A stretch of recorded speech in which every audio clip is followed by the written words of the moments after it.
Power Project crew, thank you for checking out today's episode. This episode was recorded on May 21st, and it is with a guest that does not need an introduction, but I'm going to go ahead and do it anyways because that's what I do in this segment. It is with the one and only Robert Kiyosaki, and if for some strange reason that name doesn't ring a bell, I am 100% sure that his book, Rich Dad, Poor Dad, will ring that bell. Robert Kiyosaki is an author, an entrepreneur, and some of his books have been passed around by the top financial influencers and financial advisors.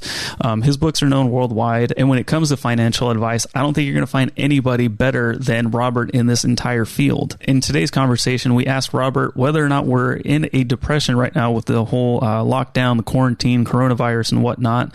We also talked about how school doesn't teach us anything when it comes to our finances and how that's just a huge hole in the education system. We also asked Robert what he would do if he had to start completely from scratch in today's day and age. I know you guys are going to find a ton of value in today's episode. If you do, please reach out to us at Mark Bell's Power Project on Instagram, at MB Power Project on Twitter. And also, if you do find some value in today's episode, reach out and thank Robert Kiyosaki. All his social media links will be down in the YouTube and Facebook descriptions, as well as the iTunes show notes or wherever you're listening to this. Check the podcast show notes. And I'm going to get out of your guys' way. So, ladies and gentlemen, please enjoy this episode with Robert Kiyosaki. I don't know. Can't make any difference whatsoever, right? I think if you put the left headphone on the right ear, it's sort of like when you put like a piece of foil in the microwave, it just explodes. Yeah, you got to be careful. Yeah. Yep. Never on the left because my right's my good ear, right? Very much true. Yeah. What is that? What's going down? Because my right's my good. Yeah. Was that Leaders of the New School that said that? I think Tribe Called Quest. Yeah. So it was them and Leaders of the New School. That was scenario. Good job, Mark. Holy moly, that was awesome. Yeah. Everything's good, man. How are you guys? Doing great, man. I'm fired up. I'm excited about this. This guy's awesome. He's like, he's pretty ruthless. Yeah. He talks about people being wimps and people being losers and stuff. Yeah. I think it's like he's the Donald Trump of the financial industry, pretty much. And he knows Donald Trump. He knows Donald Trump. They're homies. I know you guys aren't doing coffee right now. I am. So I'm taking advantage of Perfect Keto's MCT oil powder. But, what's wrong? Mark, you're not doing coffee too? Yeah, I've been off of it for a little bit just because, having it at home, it's not my normal foo-foo coffee. And so I'm like, I don't really care. Hey, virtual high five. But I could go without it. I promise. I could stop anytime I want. Just got to finish off this barrel. Yeah. I'm not going to let it go to waste. But on top of that, I just love MCT oil powder from Perfect Keto. Since you guys aren't doing coffee, what are you guys doing? I love that stuff too. I actually just ran out of the collagen and just pleaded my case to get some more free stuff from them. So I asked for some collagen and some grass-fed whey and some what's the other stuff I got? The nootropics I asked for as well. So hopefully that'll be coming in shortly. Good call. Yeah. And see every morning it's tea and nootropics. Not tea and nootropics. It's tea and electrolytes every morning for me. Yeah. So. Yeah, and I had a good night of, man, these past few days of jiu-jitsu have been feeling great. It's oh, that's awesome. I feel so good. Yeah, what do you think the electrolytes do for you? Well, they stop me from cramping. Most people sweat a lot. You sweat a lot, you get rid of electrolytes, you don't replenish them, you're fucked. That's pretty much it. Very well, easy said. Appreciate that. For more information on Perfect Keto, please head over to perfectketo.com/power25 at checkout. Enter promo code Power Project for 25% off any order of $29 or more. So they made it super easy for you guys to get a nice sample of anything that we're talking about, and you'll get it for 25% off. And yeah, it was pretty cool. I was checking out some of Robert Kiyosaki's stuff on YouTube, and like he mentioned him being friends with Donald Trump, and I was like, oh dude, that's pretty cool. Like why wouldn't they be friends, right? Yeah, it's pretty neat. Does he want us to record right off the bat when he comes on, or no? So it's something that I'll edit later. So he just wanted to, okay. Yeah. So we're gonna chat, and I don't want to mess anything up and not hit record. Right. Cool. Yeah. Just maybe make him aware of that. Cause like I can see that it says recording, so like when he pops in, I just, maybe I can pause it. Heads up, since I think he wanted to chat a little bit before we got rolling. Cool. What I'll do is I'll just pause it, and I just won't be an idiot and not remember to hit record again. Have you met Robert Kiyosaki before, Mark? No, I've never met him. I've just been a fan for a long time. I've been listening to a lot of his stuff. I think for probably a few years now. I really got attached to him because of a lot of the stuff that he says about like education and stuff. And I haven't really ever heard him. I've heard him talking about like the negatives of school, but I haven't really heard him talking about like what he would change, And so I think some of that would be some cool questions for him. Even like with what's going on right now and like the stimulus packages and like the government's printing money, like what are like, it's great that he has like a lot of opinion about it, but then, I think he's a very creative guy. I would think that he would, have some really cool things to say and maybe some possible solutions or something that he thinks might be more effective.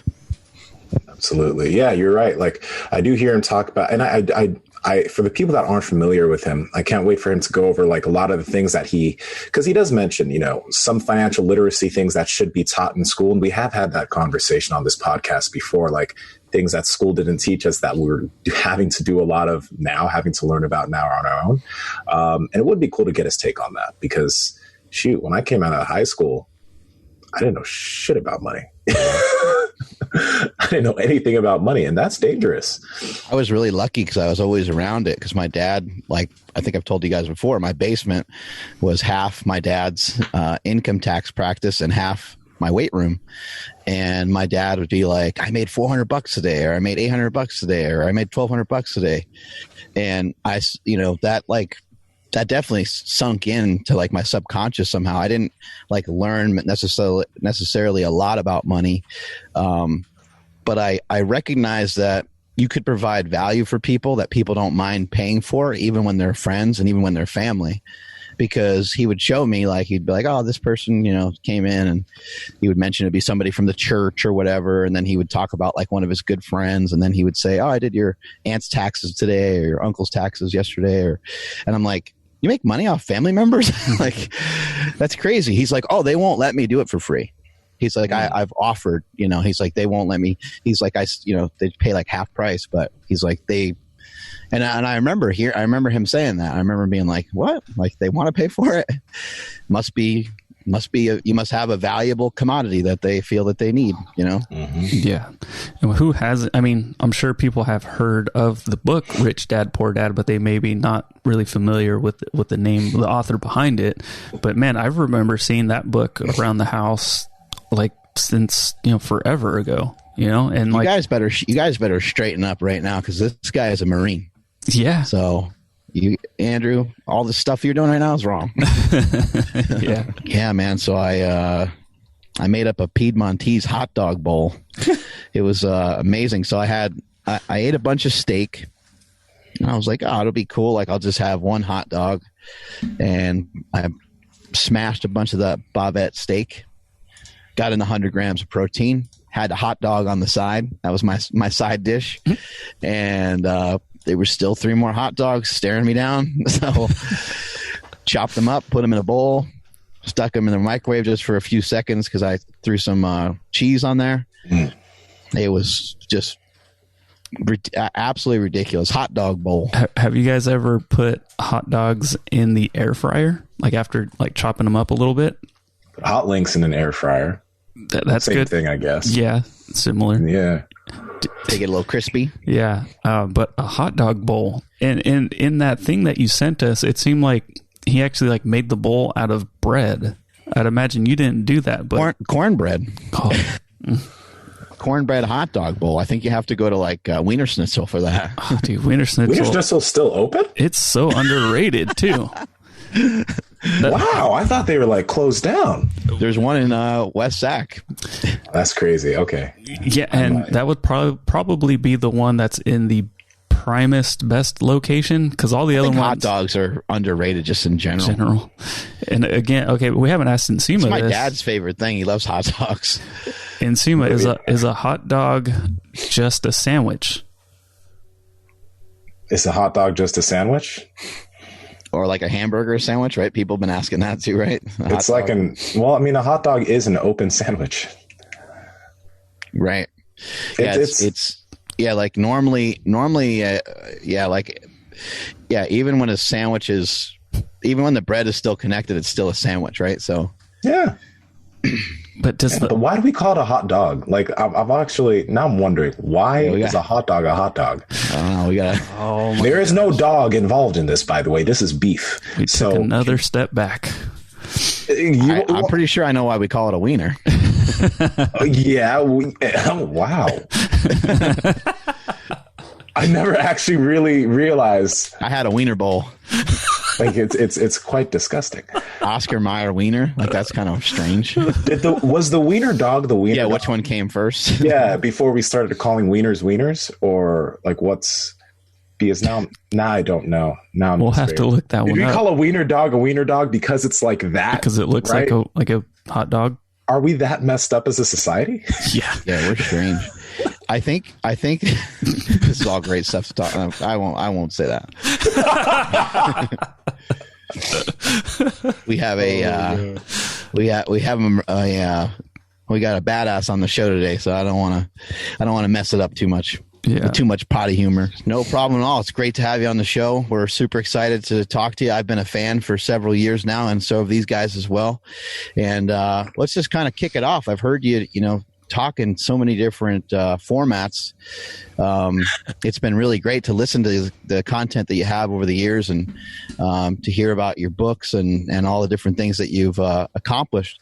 I'd like to kind of kick it off by starting out with something I find something that really drew me towards you was when you talk about school. And I'm somebody that's really struggled like hell in school. And so I still got scars from that from years ago. But somehow I made it out of there okay. And I'd love to hear your thoughts on if you have ideas or opinions on how school can be improved, and what could be done with school to make it better. Well, how politically correct do I have to be? You know what I mean? Yeah, don't be politically correct at all. That's the best part. Well, education, as you know, is important. Very important, more important today. But the question I always ask people is, what did school teach you about money?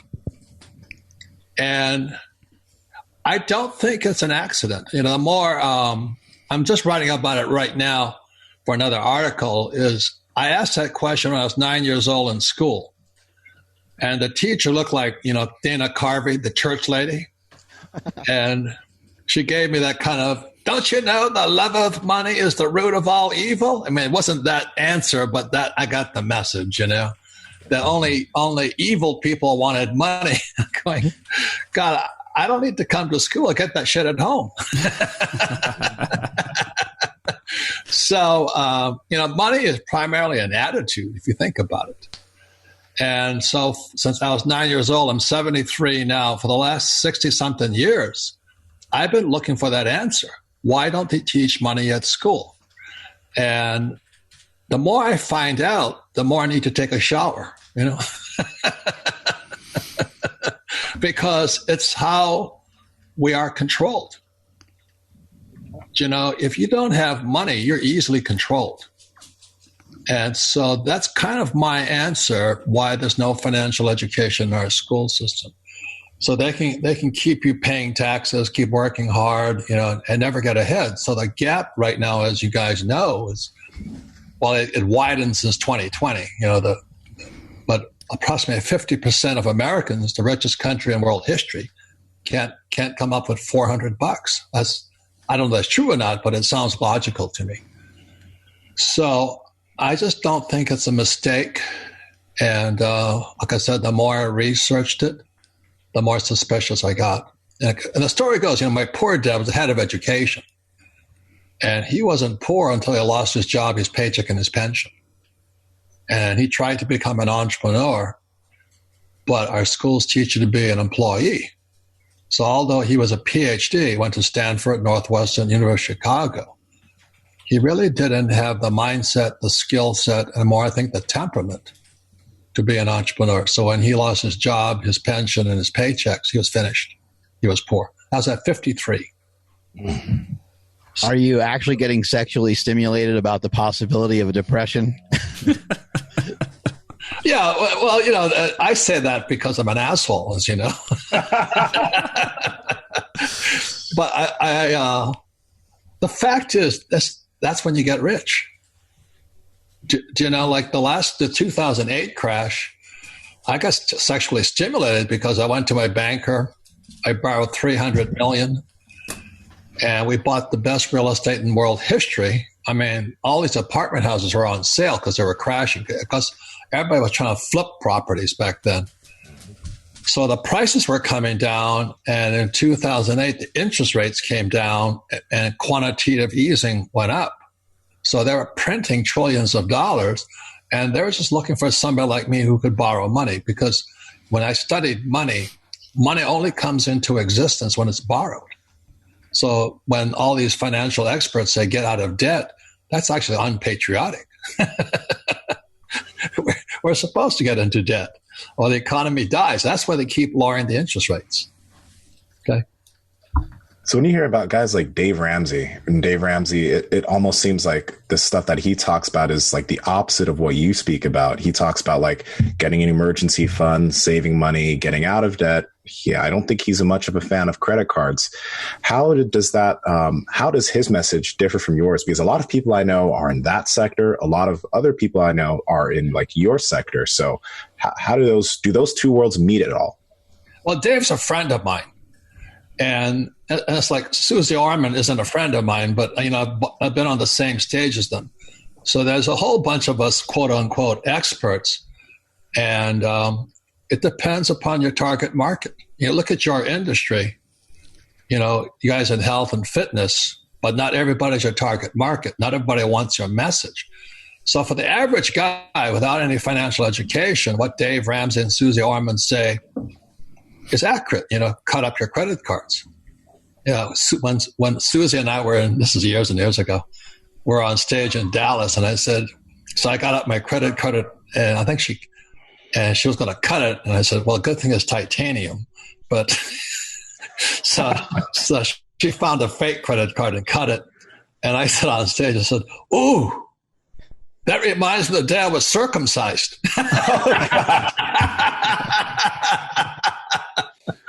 So the answer is, if you need to cut up your credit cards, cut them up.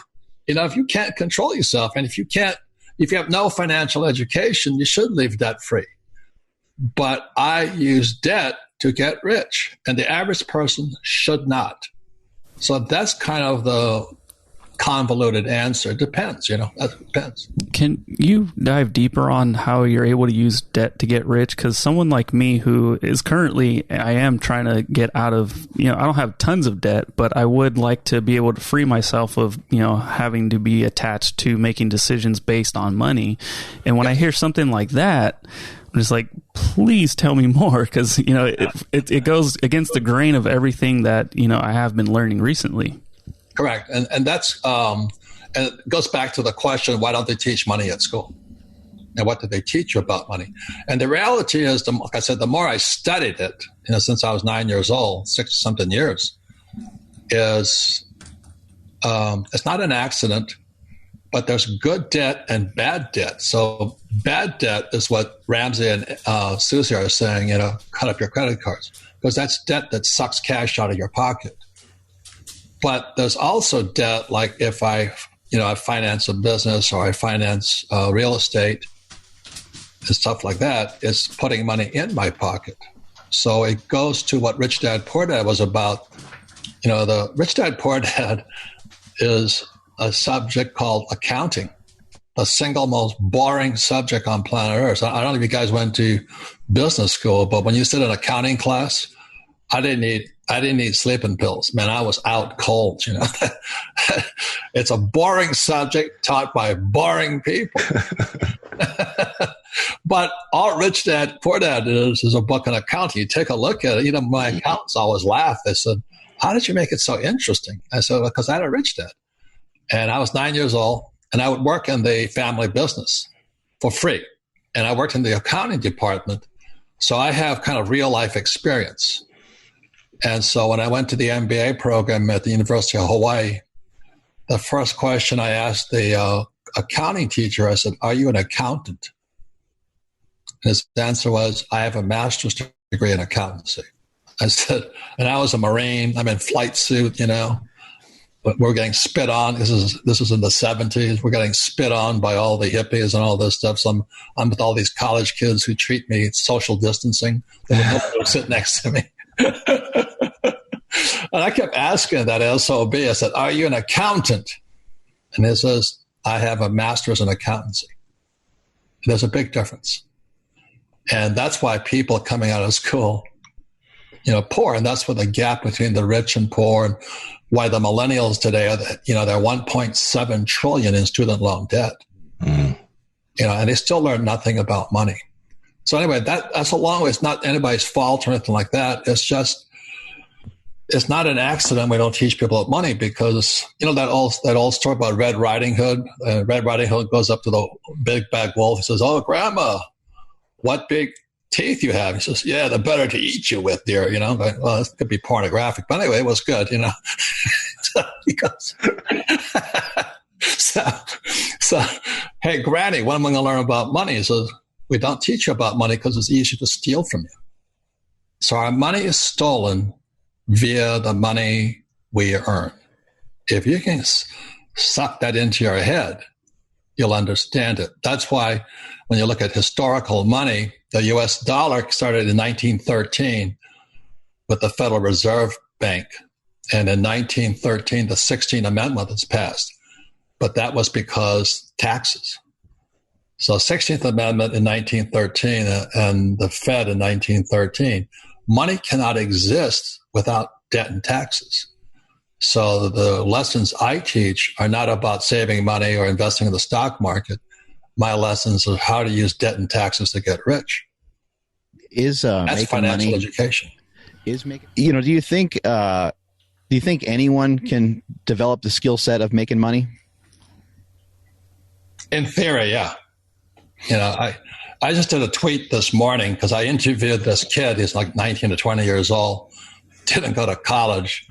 And I met his father at a party about 6 months ago. And he says, my son's effed up. I said, why is that? Well, he doesn't want to go to work. He doesn't want a job.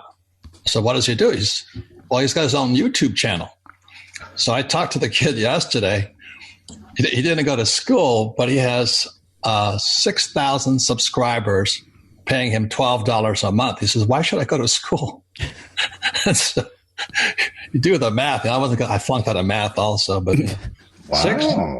6,000 times $12. The kid's clearing $72,000 a month before tax. And his father wants him to go to school. I said, leave the kid alone. So it's possible. And what I'm saying is the iPhone is the most powerful tool for entrepreneurs ever invented. You know, that was in 2007. But homeless people also have iPhones. But the iPhone is powerful, but if your brain, you can't cure stupidity. So if you're stupid, the iPhone's going to make you more stupid. So that's kind of my wise ass answer to everything. Yeah. That's real. What do you think is the smartest way, or no, I'll just say the best way to educate our kids about money? My daughter, she doesn't really understand the concept. She's already 11. And, we'll tell her to go buy whatever it is from the store, candy bar, ice cream. We'll give her a 20 and she'll see that the price is like $5 or whatever it is. And she will hand them the whole $20 bill and then just walk away because she just not really understands that one piece of paper is actually $20 instead of just a $1 bill. But I also don't want her to grow up to be money hungry, because I do see that also, where kids don't want to do anything unless it's for something. Right. So I don't know, is there a happy medium between those two? Well, it sounds like you and I are going to do an infomercial right now because sounds good. That's why in '96, my wife and I created the cash flow board game. And the reason we created the cash flow board game was I learned about money playing Monopoly from my rich dad. So I worked for free, and the deal was he'd teach me about money, but he didn't teach me anything. He just played Monopoly. And finally, one day I talked to him. I said, "Why are we playing Monopoly?" He says, "I never thought you'd ask. If you're going to be rich, you got to ask." And he said, "There's millions of ways you can get rich. You guys get rich different than I'll get rich and all this stuff." And he says, "But one of the formulas for great wealth is found in Monopoly. And all of us know the formula. 4 green houses, red hotel." And I sat there going, "What?" So I'm 9 or 10, and he actually takes me out into town, the Hilo, where I grew up, a little sugar plantation town. And he said, "Those are my green houses." And I go home and tell my poor dad, the head of education, he says, "Well, your rich dad's an asshole. He's a slumlord." I said, "You must be from California." So it's all a point of view. Do you know what I mean? And so my poor dad saw a slumlord, but then my rich dad said to me, as I was 9 or 10, he says, "In a few years, these green houses will be that red hotel you see on the Monopoly game board." And then 10 years later, I was in school in New York, and I come back to Hawaii, and he had his red hotel on Waikiki Beach. And today, it's called the Hyatt Regency. You know what I mean? And so, and that's not the only way. Real estate's not the only way, but it's between your left ear and your right ear and your intelligence. So so what I did in '96 with my wife, the difference between Monopoly and my cash flow board game, so this here is for kids. It's an income statement and balance sheet. It's called a financial statement. And this here is the adult version. So one is for kids, and most adults should start here with the kids. So the kids kick their parents' ass all the time because they don't have any of the I call them brakes on their brains. They're not, "Oh, what if I fail? What if I make a mistake?" So this here, and that's why the cash flow board game was called Monopoly on steroids, because it's the only game that actually teaches you how to fill out a financial statement. And once you do that, it's called neuro-linguistic neuroplasticity. Like when you fill out the board game using your hands, you're reorganizing the cell structure and the brain structure. That's like trying to learn to play golf by reading a book. You can't do it. Mm. So by going out and practicing, taking lessons, all that, your brain is being programmed, mentally, emotionally, physically, and spiritually inside the neural pathways of your brain. So by teaching your kids to play that game, let's say 10, 20 times, their neural pathways are changing. What they sit in school, the only thing happening is you don't need sleeping pills. They're checked out. I was checked out. Right? So it's our learning system is obsolete. So that's like I went to military school, then I went to flight school. And that's where the lights came on to me. I said, wasn't just my rich dad and my poor dad. Well, in school, the teacher can be a complete bullshit artist. Like I asked my trigonometry teacher, I said, when am I ever going to use this stuff? He says, never. I said, well, why am I studying it? He said, I don't know. He said, I don't use it either. I went, shit. Then I went to the calculus teacher. He said the same thing. They don't use that shit. So why am I learning it? He says, I don't know. I don't use it. But I got to flight school in Pensacola, Florida with the Marine Corps. And the good thing about flight school, when I strapped into that plane, the instructor strapped in with me. Hmm. Do you know what I mean? Yeah. And if that instructor could not fly, we'd both be dead. So in school, we have a bunch of professors and academics and school teachers who are like my poor dad. And it's like my poor dad are the bureaucrats that run our country and the Fed. The Fed has 900 PhDs. That's why our economy is so effed up. Mm. They don't know anything about money. They went to school. So, and that's why, as you guys know, in the health industry, you're not going to bulk up reading a book. You're not going to get stronger reading a book or watching YouTube. You got to do something. It sounds to me like creativity and imagination is just a really massive part of this.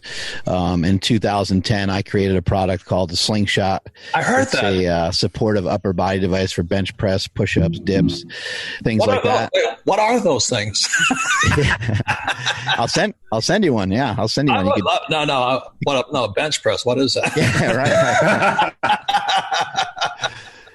Push up? Yeah. What's a push? Yeah, right. You're talking to Pee Wee Herman here. You were a Marine, though, so you must have done a couple push-ups. Right? Go ahead, keep going. I'm sorry. So I'm proud.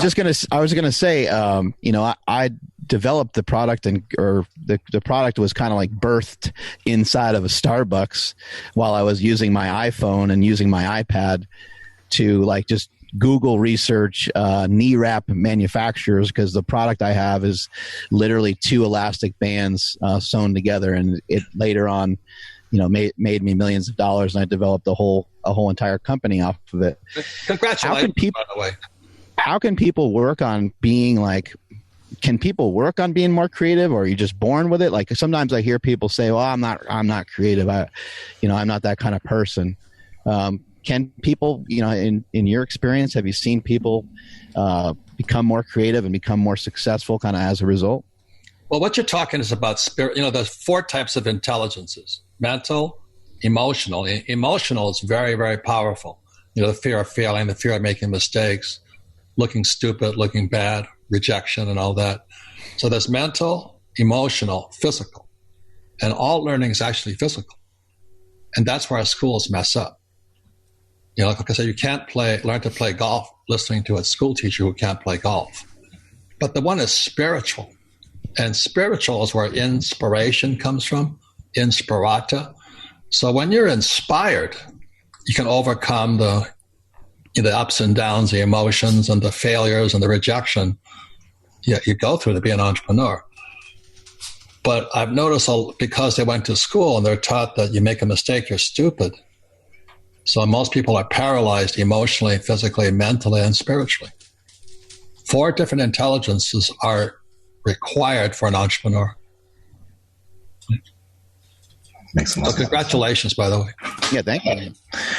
I want to kind of get into this a little bit because in a lot of your videos, you talk about how, and you actually kind of mentioned it here too. You were mentioning how, when you get a job, you're getting stolen from, and you're kind of alluding to taxes a little bit. And a lot of times you're also talking about in videos, how big businesses and the rich don't pay taxes. When people hear that, they're like, they don't pay taxes. Like, can you kind of explain what that means to people? Because, when I grew up in an African household, and our whole thing is you go to school, you go to college, you become a doctor, and you're successful, right? And a lot of individuals think that that's success. But, a lot of people don't even end up liking what they do at the end of the day, and they're stuck. So, yeah, can we get into that a little bit? Yeah, thank you. You guys are doing my infomercial for me. Trying to help you sell books over there. Okay, so this is book number 2, is a cash flow quadrant. Okay. And as I was learning with my dad, they say that this book, the quadrant book, changes people's lives. More than Rich Dad Poor Dad. Because Rich Dad Poor Dad is about accounting, where this is about mindset. So E stands for employee, S stands for small entrepreneur, self-employed, or a special like a doctor, which doctors and attorneys are. And B stands for big business, 500 employees or more, but it also stands for brand. Okay, and a brand is a massive asset. Like, I'll be rich for the rest of my life because my brand keeps selling when I don't have to, if you don't understand that. But I stands for inside investor. So all those words fire off the warning bells of these guys here. How can insider trading is illegal? It's not. It just depends. Only in the stock market is illegal. Entrepreneurs are always inside trading. Real estate guys are always inside. So as my rich dad says, you're either on the inside or you're on the outside. And our school teaches you to be outside which is why you buy stocks, bonds, mutual funds, ETFs, and stuff like that. You're outside. And that's how Wall Street screws you. So in taxes, it's like color, So employees, and this is worldwide, they pay 40% of their income in taxes. This is before sales tax and all the other taxes they tack on there. So you make $1,000, 400 is going to the government. Small business or specialists like doctors or lawyers, they pay 60%. Again, that's worldwide. And then these guys pay 20%. So you look at Bezos and Gates and Jobs, their companies. And the reason for that, the government pays, taxes are incentives. So if you do what the government wants done, the government will give you a tax break. So like you donate to your food bank or charity and all that, we'll give you an incentive. So taxes aren't punishment, taxes are incentives. So because you have 500 employees or more, they give you a tax break. So look at, Elon Musk of Tesla was saying to Gavin Newsom, the criminal from California, he says, I'm going to move Tesla out of Fremont, California. Every state in the union will give that guy all the tax breaks he wants.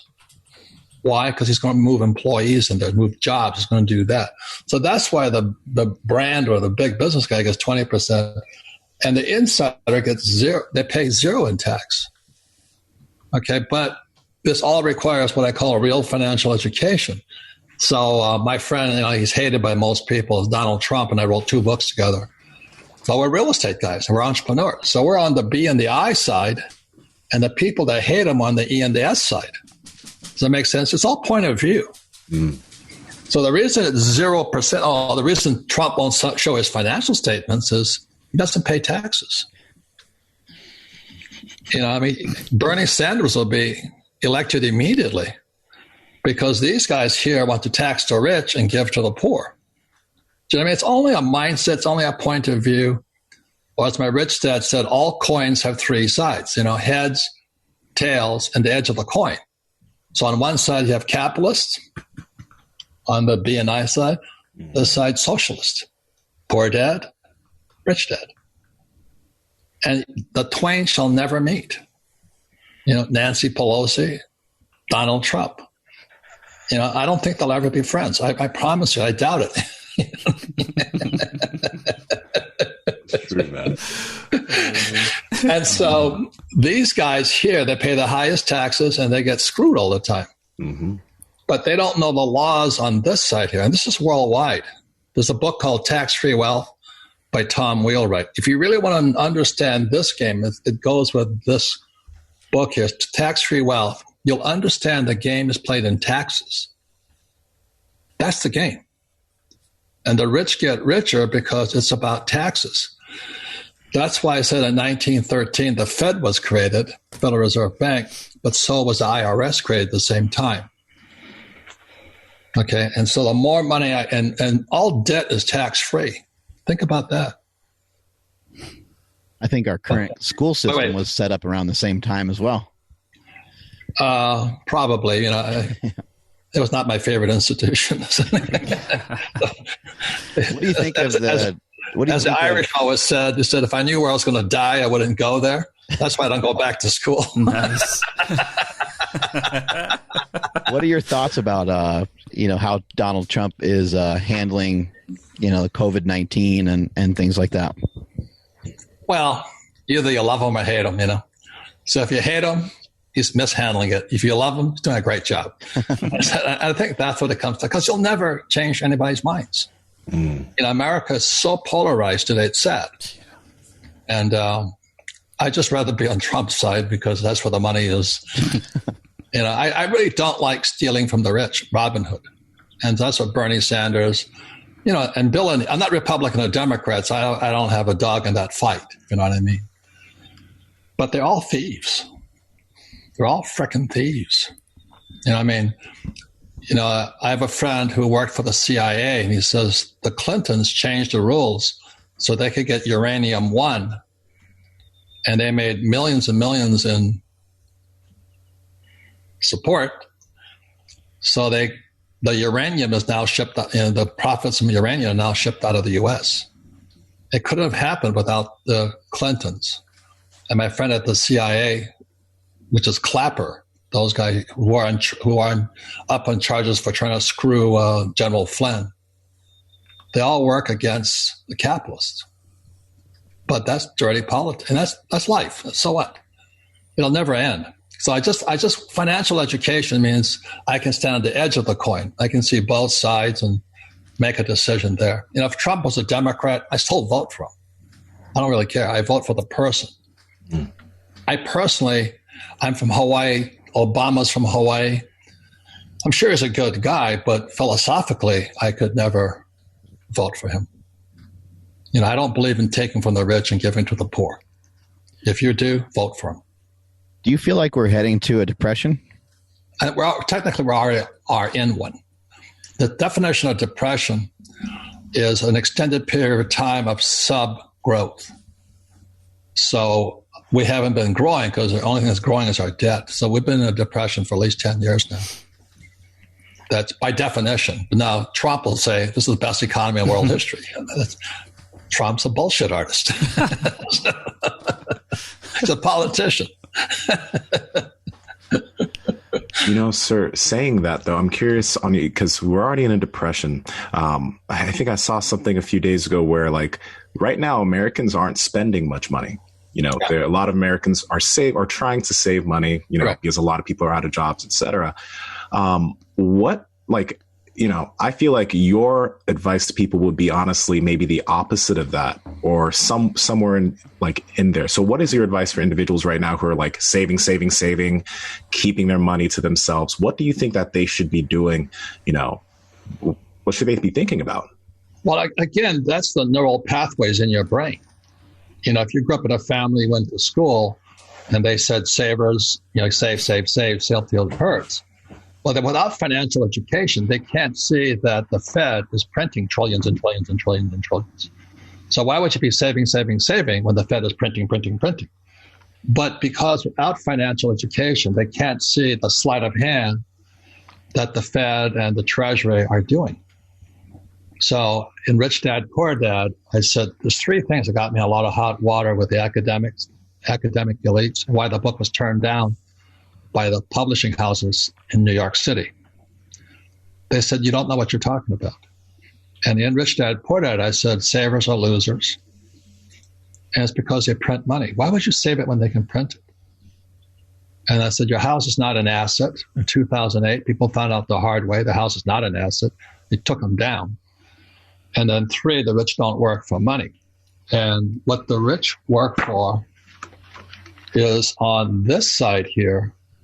And I don't need to go to Wall Street because I can create my own assets. You see, what you did when you invented your product, you created an asset. And assets put money in your pocket whether you work or not. So every time I write a book, which is an asset, so when I finish a book, it is then licensed out to 50 publishers throughout the world. So every month, I have, let's say, 12 books that are selling it. Every month, I get my check. It's called a royalty. And guess what? When you have a royalty, this is my financial plan here. So my business is intellectual property. So a book, games, are intellectual property. So let's say I make $1 million here. I come down as an investor and I borrow $4 million. It's called leverage. So I step up my basis is now $5 million. And this is true all over the world. So I amortize it, depreciate it, and appreciate it, tax-free. So by taking $1 million here, stepping up the basis, you know, from 1 million to 5 million for the property, my depreciation goes up, my amortization goes up, my appreciation goes up, all tax-free. But they'll never teach you that in school. So that's simple financial education. I learned most of that playing Monopoly. Because my phone is ringing again. Anyway, let it go. If it's okay with you guys. Okay. No, we're good. Okay, so that makes sense. It's not that hard, but you know, golf is not a hard game. The hardest game on earth, though. because it's up to you. You know, I mean, you're on your own out there. So Tiger Woods, in my experience, is probably the greatest athlete of our time. You know, that guy went from the heights, then he cheats on a white woman, gets his ass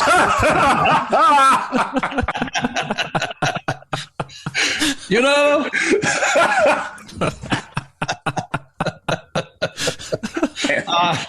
I live in a very affluent neighborhood, you know, and I go to these parties. I tell you, they said, how dare he treat his wife? She's white. Like, what difference does it make?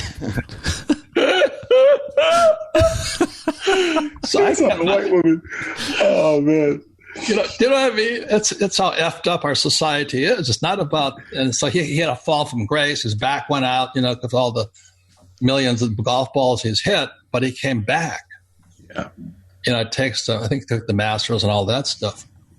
That's what real entrepreneurship, that's what life's really about, is can you come back from the dead? And I think that's what's not taught in schools. So that's a spirit. That's the spiritual intelligence. There's mental, emotional, physical, spiritual intelligence. And that's what it takes to be an entrepreneur, all of it. You think some of this is maybe just as simple as trying to follow your interest, you know, because it sounds like from the time you were young, you were really interested in money. You were really interested in finances. And that's what, because now you're 73 and you're still chasing after it. You're still enthusiastic about it. Well, I wrote this book here. It's called Retire Young, Retire Rich. And the story goes, this is the long answer to a short question, is 30 or 40 years ago, my best friend and I, and my wife, Kim, we went to Whistler in Canada to ski. And we're sitting around the cabin at night, and he says, what are we doing? So what do you mean, what are we doing? He says, we're just working hard, but where are we going? He says, let's make a pact. We'll retire in 10 years. So it took me from 37 to 47. Took Kim was 27. At 37, she retired. And my friend, he retired, but he says, I like the game too much. So he just sold his business in January of 2020 for $1.8 billion. Oh, his timing was impeccable. He puts $1 billion in his pocket, tax-free. That's the game, you guys.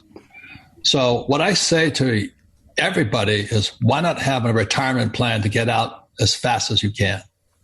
Because it's probably going to get worse. But it's also the best time to do it because the economy is in turmoil. And so when things are at their worst, it's really the best for those with initiative, intelligence, and drive, and willing to make some mistakes, because we all make mistakes. But it's everything they tell you not to do in school. So we wrote Retire Young, Retire Rich, and we created the cash flow board game because everybody kept asking my wife, you know, how did you retire so young? I said, do you have a pension? No. You have a 401k? No. Do you have a government handout? No. Did we win the lottery? No. We just used what my rich dad told me. That's it. Financial education. I use debt and I pay no taxes. It's easier said than done. There. Oh, go ahead, Andrew. All right. I was just going to ask, you know, you did mention, you know, about how they're printing money and then the stimulus packages are going out, and I don't follow it too close to really understand like what could be coming next. I just heard that they plan on doing something like a monthly stimulus package soon. How can we protect ourselves from inflation? Because someone like me who has just your traditional school education, which means no financial education whatsoever, right, I can see that and be like, whoa, like, hold on. Like, you guys understand that the money that you currently have now is all of a sudden not as valuable as it was before they started doing this. But everyone's excited because they $1,200, like, let's go. And I'm just, it freaks me out, you know. I am trying to save money, but I also, like, you know, listening to you, it just makes me think. So what can we do to protect ourselves from inflation? Well, that's the most important thing, is that I don't save dollars. I mean, since I don't need dollars because I use debt, so my thinking is opposite. But I save gold, silver, and Bitcoin. And the reason is gold and silver are God's money. Bitcoin is people's money. But more specifically, gold, silver, and Bitcoin are not controlled by the Fed or U.S. Treasury. So that's my logic system.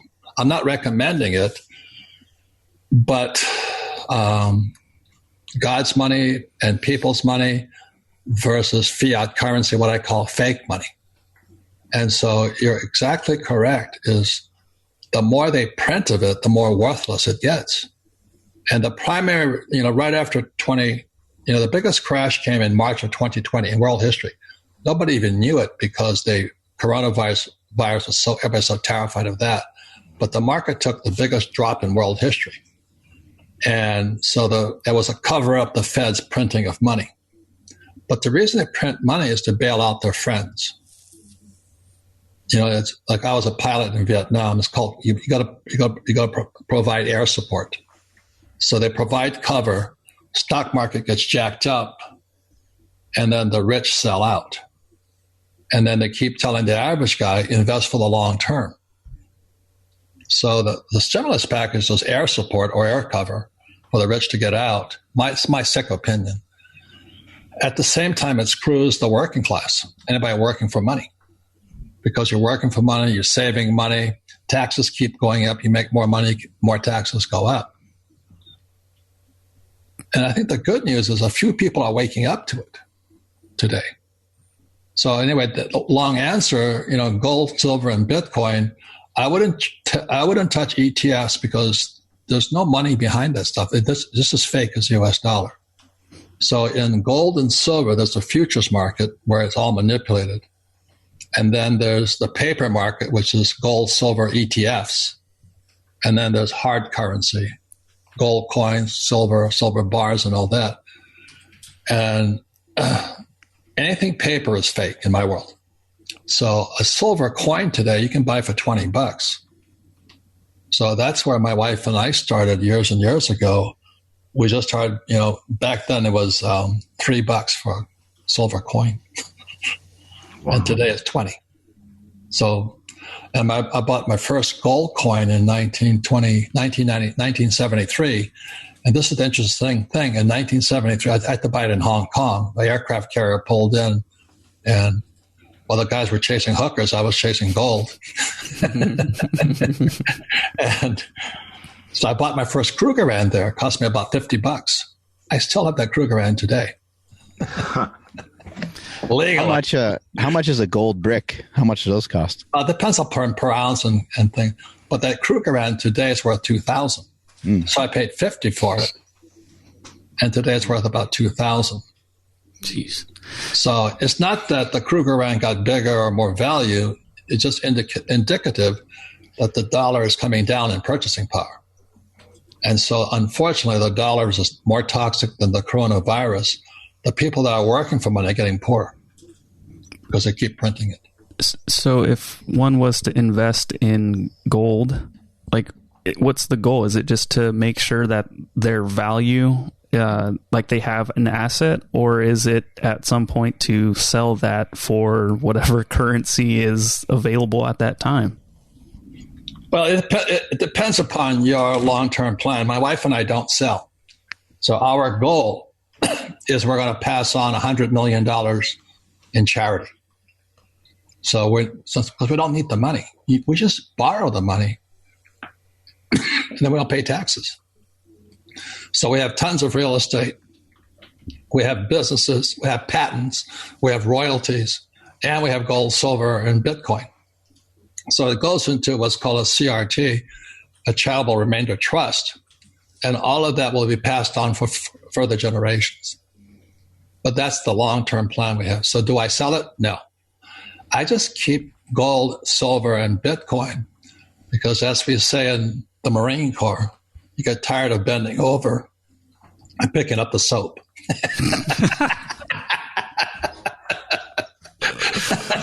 Did you get a stimulus package? Of course. My kids actually got a stimulus package. They got like $1,200 each or something. I was like, what? Like, how'd that work? They don't even, my kids are 12 and 16. Yeah. Anyway, it's fake money. Where's my book?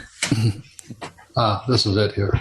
This came out in 2019. It's called Fake Money, Fake Teachers, Fake Assets. So the money is fake. In 1971, the US dollar became debt. Our school teachers teach us nothing. And we take advice from financial planners who are salespeople, not rich people. And then fake assets is this book here, which just came out this year. It's called Who Stole My Pension? And what this book says, the biggest export from America are toxic assets. So Wall Street manufactures all of these products and they ship them, and they still do it. They're called derivatives. MBS is mortgage-backed securities, collateralized debt obligations, and all this. And the pension funds throughout the world and governments buy this garbage. And what Warren Buffett called derivatives, weapons of mass financial destruction. So that's what happened in 2008. The derivatives exploded all over the world, but they blamed it on the subprime buyer of real estate.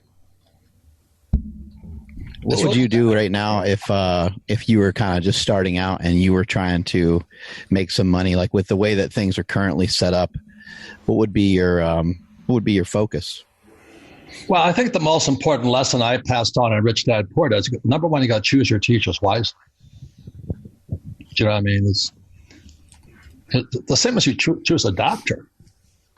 If you have hemorrhoids, don't go to a dentist. They can't fix it. So you gotta be a little more selective today. You know what I mean? So I choose my teachers wisely, and that's why. And when I was 9, I went in search of my rich dad, and I got that lesson from Sunday school. I wasn't really religious, but before I was about 8 or 9 years old, that my Sunday school teacher, this is in Hawaii, really pretty young woman, she said, "Why were the 3 wise men wise?" And I said, because they were rich, gold, frankincense, and myrrh. She goes, "Nah, that's not the reason." I said, "It's got to be. It's got to be the money, She goes, No. So finally, the answer she was looking for wasn't my answer. She says, the reason the 3 wise men were wise is they went in search of the best teacher. And in the Christian faith, it was Jesus. In the Buddhist faith, was Buddha. In Muhammad, and in Islam, is Muhammad. So people naturally go search of the teachers. And the same thing in flight school. I did fairly good. I did average in Pensacola, Florida, and then they sent me to Camp Pendleton to get ready to go to Vietnam. So I looked for the meanest teacher. I went looking for the teacher. I was a gunship pilot who had the worst reputation because he was dangerous. But I wanted him to be my teacher because when you're in combat and people are shooting at you, it's not flight school anymore, So the lesson I have is choose your teachers. And the good news is, YouTube today has some fantastic teachers on it. There's good and bad, so I listen to both sides.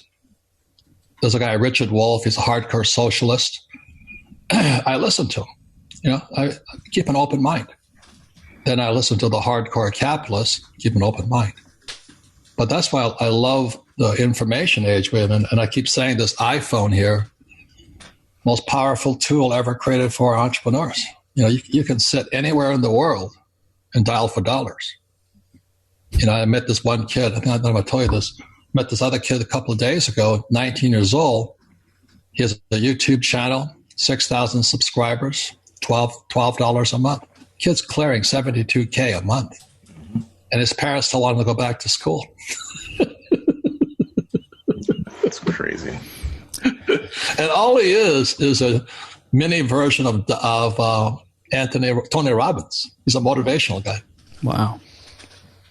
I'm curious about this too, because I love, first off, how Mark has talked about, going on what you're interested in. And obviously you're interested in good ways to make money. You've compacted that into all of your different books. So I know when some people are seeing you talk about your different books, they're like, he's just trying to sell those books. But it's so dope because you have all of your knowledge just put into these different things. You want to learn about it? Read this damn book. So I'm going to be getting a lot of your books. But I'm also curious because I can tell that you continuously take in information from a lot of different sources, like you said.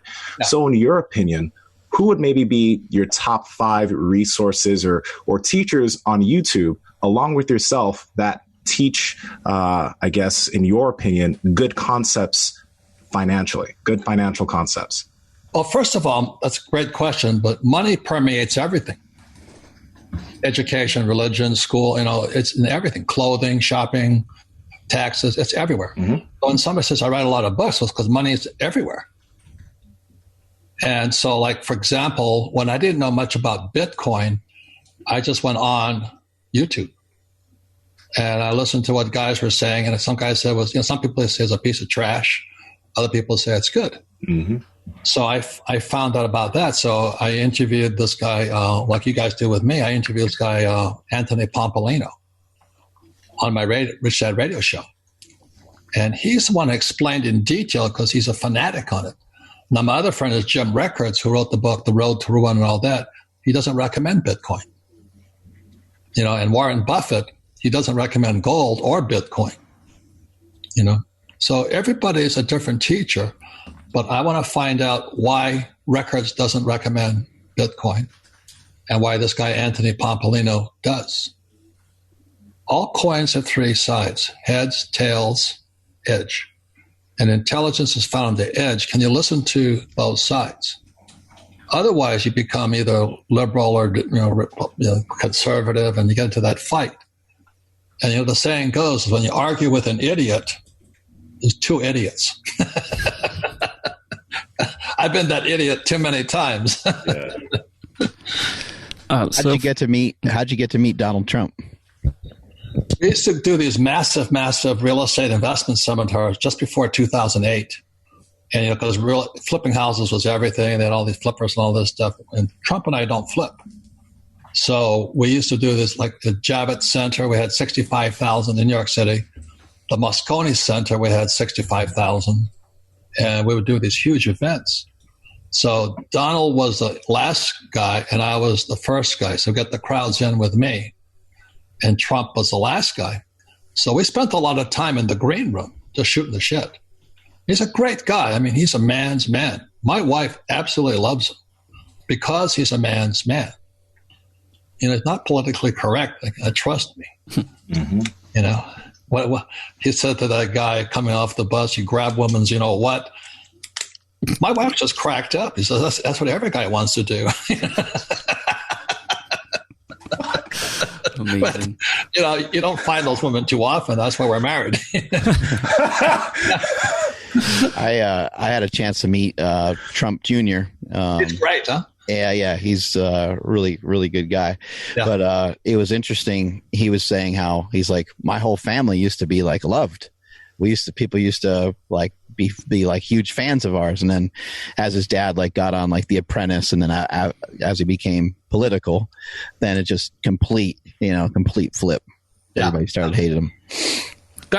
A lot of times you can see the parents and the kids, and they have two boys and one girl, Ivanka. Ivanka should be president, man. That young woman is sharp. Holy man. They're all sharp kids. But boy, I mean, she is wired tight. She's good. She's smart. All the boys are great. We've gone hunting, which is politically incorrect, and we sleep on the ground, no toilets, for days. And those boys do not quit. They don't flinch. They're not pussies. You know what I mean? So they're tough kids. What do you think people should do with their stimulus packages? They get a little extra chunk of change right now. What's something that they can do? Well, number one, follow the rules.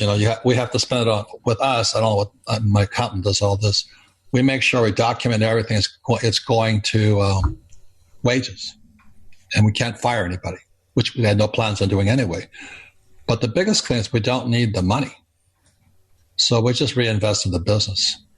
So it all depends upon your personal strategy and your business plan and all that. So my employees know that if they cut what if whatever happens, they cut all the power off and all this, the bank shut down, we can still go to work.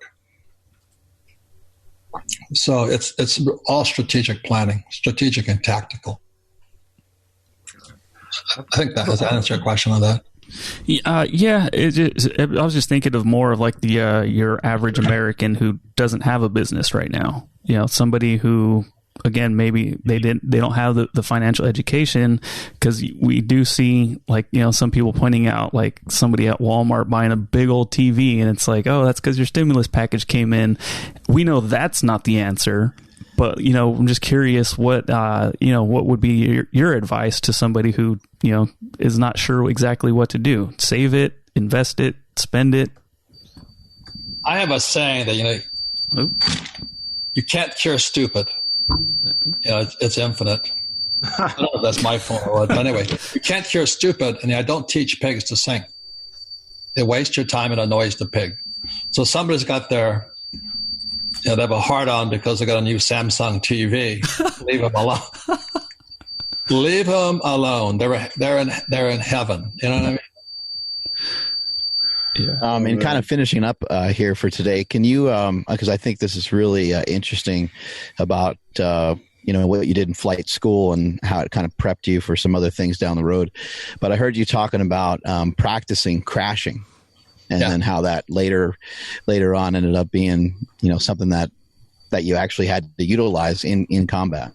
Yeah, that's a great question. The lesson there was, again, it came from my rich dad. He says the more dangerous or the more high risk, the better your teachers and the more you got to practice. You know, so it's like if you're the average person and just investing in stocks, bonds, mutual funds, ETFs, you don't have to learn a damn thing. But if you're trading stocks and bonds and stuff like this for a living, you got to practice the up and downs, the crashes. So it's the same thing in flight school. Is every single day the U.S. Marine Corps. I started, you know, in Pensacola, Florida, moved to Camp Pendleton, and on to Vietnam on an aircraft carrier. And every single day, as part of protocol and procedures, is every pilot is required to practice one or two emergencies. So when it happens, it becomes, you know, mental, emotional, physical, spiritual. You're not thinking anymore. So when I was in Vietnam, on this one day, I lost my engine at 1,500 feet. I didn't have to think. You know, the body went straight into it. You know, the power came off, dropped the nose to the ground. I'm diving towards the water coming down. At the same time, I'm calling Mayday, Mayday, Mayday. There was no thinking because I had practiced it so many times. And then we flare. It's really tough looking at the water coming up. You know, you can see it coming. It only takes a couple of seconds. That's all the time you have. You can't say, oh, I should have practiced this earlier. I practiced it so many times that just before we hit the water, we flare it. The helicopter glides. And just before we touch down, we stop it, and the waves pick us up. So we all came back alive. And that's what I loved about the Marine Corps. Is we're a band of brothers, you know. It was, I flew not for me. I didn't fly to kill, but we did kill. We flew to keep our guys alive. And that's the most important thing. So as an entrepreneur, my most important job is like being the pilot. I've got to practice. I can keep my employees alive. And my employees know we're flush with cash right now. And that if they shut the business down for a year, they'd still get a paycheck. So we can keep functioning. So just practice an emergency. It takes a while to get there, of course. But in the military, we learn two things: is strategic and tactical. Strategic is the mental side, and tactical is what you do. So we're practicing strategic plans and tactical plans. So every day we practice crashing, engine failures, hydraulic systems. We're always practicing the crash because my number one job was to bring my guys home alive. So that's kind of the long lesson. Same as entrepreneurship. Mm-hmm. Yeah, thank you so much. We really appreciate your time. You got any new books that you're working on at the moment? Yeah, and I'm crashing a book because of this Corona thing. It's called Infinite Returns. You know, the song by Dire Straits, money for nothing, checks for free. So I take that to heart. So it's called Infinite Returns, money for nothing, gold, silver, Bitcoin for free. It's how you don't need money to make money. Great. Thank you so much for your time today. And hopefully we'll have you on again sometime. It was fun, you guys. It's nice talking to Yeah. Have a great day. real Thank men. you, sir. Yes. Thank you so Thanks. much, sir. Thank you. Thank you. It was fun. Thanks. All righty. Cool stuff, man. I think he was making money while we were on the podcast with him. That's Probably. The way to do it. Yeah. Making that money.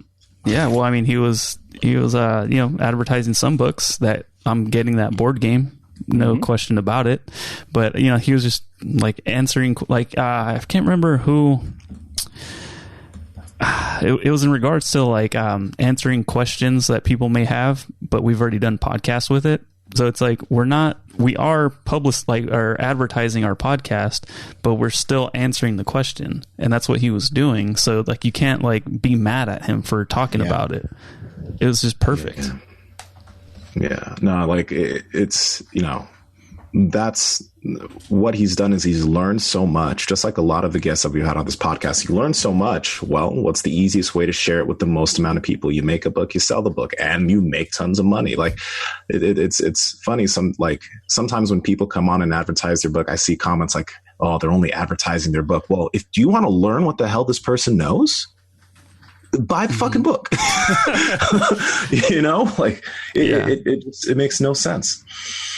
Well, and it's easy to learn information from these people too, even if you don't really care to read the book. Like if you even just like Google the book, or if you YouTube the book, you'll find someone else who does like a review of the book, and then you can like learn a bunch from that. Like that might be like a 15-minute thing. I think now there's even some like audio stuff that like gives you a book in 15 minutes. It just gives you like there's apps and stuff for it and stuff like that. So there's all kinds of stuff you can do. I got a hack for you guys, and I think Mark, you might love this one. It's Andrew and I. We use this app called Scribed. I think you use it too, right, Andrew? Mm-hmm. Okay, it's kind of like Audible. It's $6.99. It's $7 a month. They have a lot of full books on it, which are great. Like a lot of the books that you'll find on Audible, you'll find on this app for $7. But the app also has a lot of book summaries for books that we like Andrew, or I think it's either you or Mark. When you guys are going through Atomic Habits. Mark. Yeah, I've been talking about it. Yeah. So Scribed has this like it's snapshot. It's like a 30 or 40 minute audio book summary on all the big concepts from Atomic Habits, and it sinks it down in a very just easy to review way. It's super cool, and it's $7 a month. Everybody has $7 a month. You know what I mean? You don't have to pay for the individual books either. The whole library is yours. It's killer. Sick. It's an amazing service. I've been using it for a long time now. Yeah, because to me, like the other services, I just won't mention them, but like you pay and then you got to pay again. Like it didn't make any sense to me. This is the Netflix for audiobooks. Like you pay one monthly charge or whatever fee, and you have access to their entire library for free. Well, free-ish, right? And they don't have necessarily everything, but they have a lot, 9 times out of 10 I can find what I'm looking for. And they do have those I think they call them snapshots, where they take exactly what Nsima said, the biggest concepts. And for me, I don't do those anymore, because all it does is just prolong me listening to the full book, because it's just like a big advertisement for me, because I'm like, ooh, like that was really good, I'm gonna jump into that. And so now I just jump straight to the book. But it's an amazing service, and I know they have Rich Dad Poor Dad on there. Like they have a lot of stuff from Mr. Kiyosaki on there. Yeah, and I've mentioned this before on this podcast. Like I rarely even use Google. I usually just go right to YouTube and search for stuff. So even if you were to type in a book, I mean, you'd be surprised. You'd see all kinds of different people talking about the book. It might be even like your favorite YouTuber. Like, a lot of these guys, even if it's a guy or girl that's in a completely different field, there's still so much to learn about making money. Like everyone can learn about that. So you're going to be shocked at how many different ways you can get this kind of information. And obviously just buying the book is the easiest route. But yeah, I've been listening to a lot of his stuff for years, and a lot of what he says, it's really powerful. But then some of it also, if you don't have a lot of money, or if you haven't learned some of the things that he's talking about, then it's kind of hard to put into practice. It's like, he's not like saying for every $10 you make, save 2. Like anyone can kind of follow that, but his practices are different. He kind of mentioned that towards the end. He was like, it's not easy, but this is kind of how I do it. Yeah. I mean, it's about like, for him, it's about like creating a business, creating something, but I think a lot of people, if you're continuing to really learn about your interests and the things that you're interested in, you can monetize that somehow. You just got to get creative with it.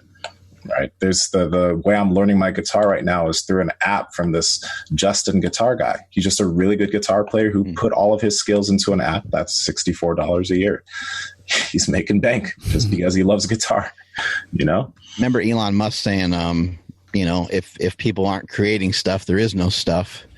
But the other side of that is create stuff and make stuff. Like when you make something, you'll get something back from it. You'll get something back for it.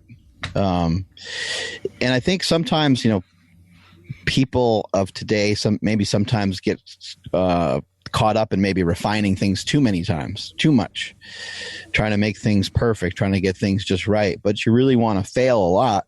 And maybe in school, maybe that's one of the issues with school is that, just don't have an opportunity to like fail a lot. Like if you're not getting it, then you're just like way behind, and then you're screwed. And then like you don't get to like go on to the next grade, or people make a big deal of it, and then it becomes a weird thing because you get into this weird battle where you don't even want to try because you're so far behind. There's just so much work it gets to be a weird giant mess. But failing fast, failing quickly, failing often, and then trying to learn from those mistakes is probably the best thing that you can do. And most of the time, it's going to be rare. That's going to be all, it's not going to be so dangerous that you can't recover from it. Use your head and have it be something that's not too out of this world, but you took a risk doing jiu-jitsu. You took a risk when you did powerlifting. You take a risk when you do bodybuilding, and you try it out and mess with it. And if you get hurt, then maybe you move on and try something else. But at least you tried it. At least you learned about it. Dude, yesterday I was talking to this lady who she just started jujitsu and she got hurt, right? And she's feeling kind of down about it. She was at the class and then we were talking about it. And then I just realized it'll be 5 years of jujitsu come December. And I remember when I first started, we were back at the old super training gym. And I remember when starting, how hard it was, how just crazy difficult everything looked, right? And now we're almost 5 years in, and it's just I feel proficient. I feel like I understand things about it. And it's just, it's like we can just do and learn so much, but it's just taking that first step to try and learn about something and being just really bad for a while, and then looking back at it, time went by so freaking fast. It'll be half a decade of jujitsu come December. And even when it's just crazy to think about. And the smallest things probably hurt and they were uncomfortable in the beginning. And then now when somebody asks you about it, you kind of almost forgot that it even happened. You're like, oh yeah, my knees did used to hurt all the time when I was doing this, or they used to be burnt all the time, or the, skin rubbing off your feet, or whatever the thing is. There's always something, that bugs you when you try something new. And I think that, it dissipates, it goes away, and then getting hurt or getting injured is actually a great thing. As long as you didn't get too jacked up, but it's actually good because it's going to show you how much you really want to still do it. Mm-hmm. Yet you learn faster. Like if you get hurt if you get hurt the first day and you come right back again the next day, or the first day was so hard that you can barely get yourself out of bed, and you still went the next day and you still continued to show up for the whole week, you're probably going to be doing that for a while. You probably proved to yourself that that's something that you decided somewhere along the lines. Because remember, we're inventing these things and creating these things because we think somewhere in your head, you're thinking this is a better decision than what I was doing before. This is going to create some sort of extra happiness for me. If I can lose this weight, if I can run this far, if I can do this in this amount of time, this is going to be better than what I was doing yesterday. I think that's what you're thinking. And, I think if you can just, like you're saying there, if you can just stick to it and get over that little hump. Yeah. then it might be cruise control from there. Yeah. One thing that I noticed about Nsima that's like way different. We were doing burpees at over at where Mark's at right now in Bodega, and then you're like, oh, you guys are doing them differently. I thought you did them this way, and you did it barefoot, and I just felt like your toes hit the cement really hard, and I was just thinking that would probably break all of my toes, and you did it like nothing. Oh yeah. And I'm like, damn. Like, okay. Yeah. And I'm like, okay, I'm assuming like maybe even before jiu-jitsu, you were, you had stronger feet than I, but that's one of those things, like when somebody's like stepping into a jiu-jitsu gym for the first time, or school, sorry. You're like, yeah, that would probably that I know if I ever do it, like that's gonna crush me, because like even just walking around the house barefoot, I'm like, oh. And then when you did that, I'm like, oh my gosh, like I'm such a bitch, because I can't, like, dude, it literally like jaw on the floor, like whoa, like because I felt it on my feet when your toes hit the ground, like just straight on your toe. I was like, oh my gosh, this guy's an animal. That honestly, dude, what you just said there is exactly what Mark was talking about. Exactly. Because I do now remember when I first started jiu-jitsu, those first few months, my feet were on fire, bro. And I totally forgot about that phase. Like that was a rough time. I was just like, oh my God, how do fucking people do this? I don't feel that shit anymore. Like I don't feel any type of foot pain whatsoever. But that is something that's people commonly have to kind of get past, one of those little humps that we were just talking about. And it just goes away. It's so funny you mentioned that, man. Mm-hmm. I didn't even realize that. And sometimes when you're trying to learn stuff, if you're trying to seek, learning about finances, like Robert was sharing with us today, you'll find that like a lot of it doesn't make any sense to you. But again, just I would consider that to be the equivalent of maybe getting a small injury or a small owie in your training, where it's just kind of part of the game. And not everything's always going to work out, even though you want it to work out. And it's okay to not understand some stuff. But after you read more, or after you listen to more stuff, and you hear, two different people explain the same thing, maybe in different ways, or in the same fashion, but said slightly differently, then it will start to sink in. You'll go, oh, now I know what I'm talking about. So if you start listening to, somebody talking about the black hole or something, talking about space, it's not going to make any sense to you if you've never heard any of the words that they typically use when they talk about stuff like that. You just wouldn't be able to comprehend any of it. But if you listened for a while and started listening to other stuff, and maybe started with something a little more simple, then it would start to, then you go, okay, I get it. It's still, some of it still might be over your head in the end, but at least you tried it. And then you can kind of move into, what it is that you think is going to work best, or be of your best interest. Yeah. Like not only have you tried it, but you also kind of start to learn the language, meaning like, Nsima, like he said, like when he first started, it's like everything seemed really hard, and everything still is hard, but he understands the language of jiu-jitsu. So he's able to interpret it. He's able to, speak it, I'll say.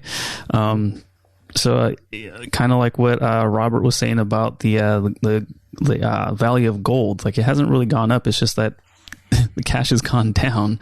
So yeah, I think once you do get to learn something, even just a little bit, everything starts making more sense. Like that thing that they were talking about, like weird stuff with the black hole, like that. What are they talking about? And then you learn it a little bit. Like you can start connect the dots, and then you can make your move then. But at first, you're not going to understand it.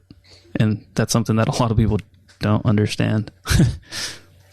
Yeah, like as adults, it's, when we were all talking about school, yeah, if you're a kid that doesn't like chemistry, it just fucking bores you. You can't do anything but sleep in that class, even though you're trying.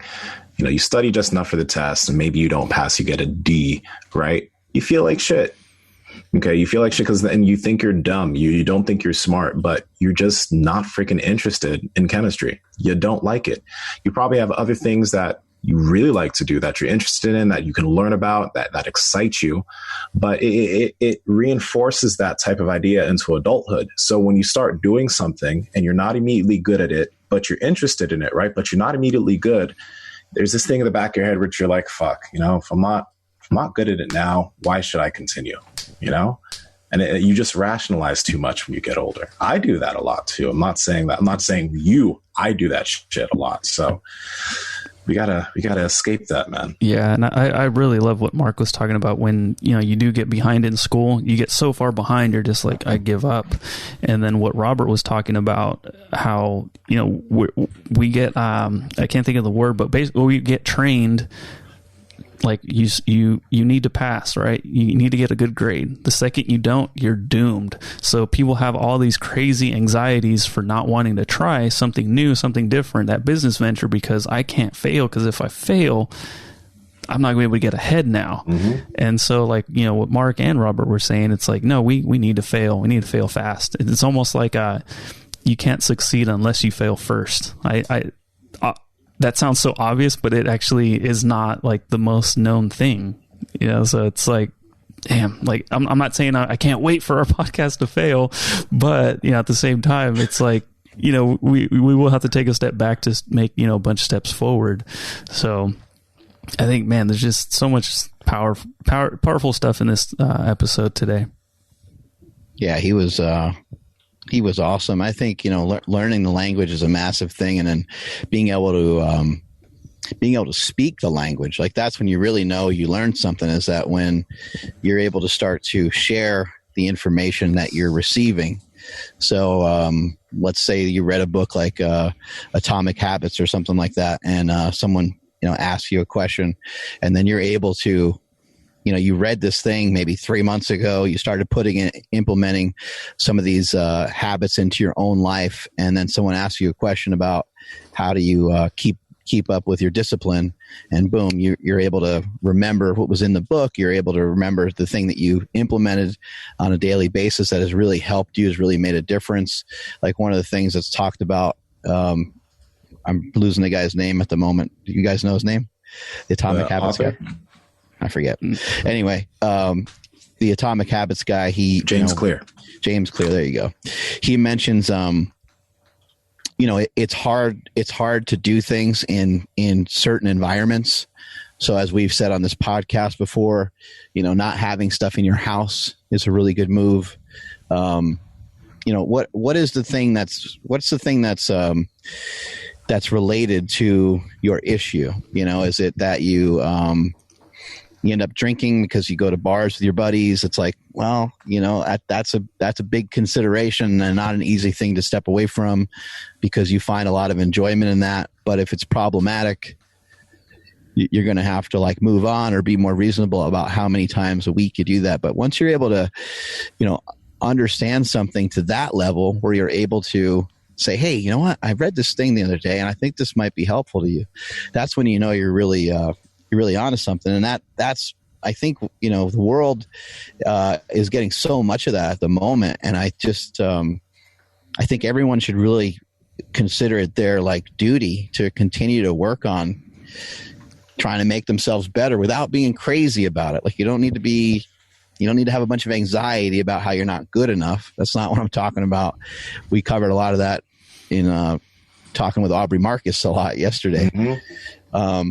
But just what are some things that you can do to help advance yourself, just step by step? It doesn't have to be that you're, and I think also too, some of this stuff, sometimes I think maybe people are like, I want to be a millionaire.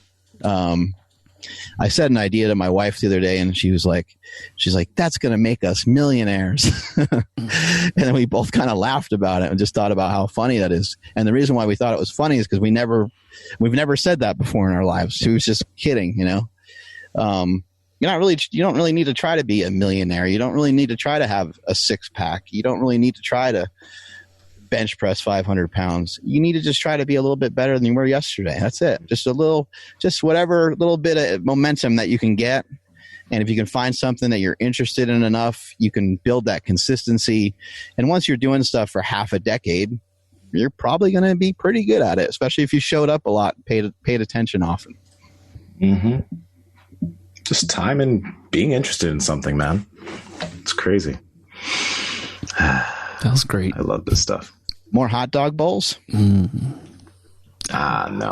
Dude. Hot dogs and eggs is really good too, though.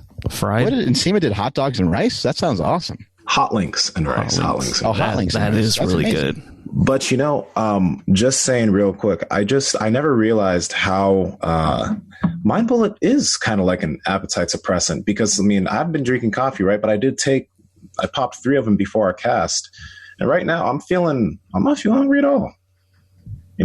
It does work that way. I didn't realize. Not going anywhere for a while. It's like the Snickers commercial. Yeah.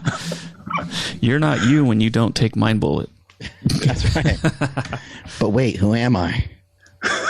If you question that, then maybe you had too much Mind Bullet. Yeah, you don't want to get there. You don't want to get there at all. Have you guys been checking out some of the stuff about Horace Grant and Jordan?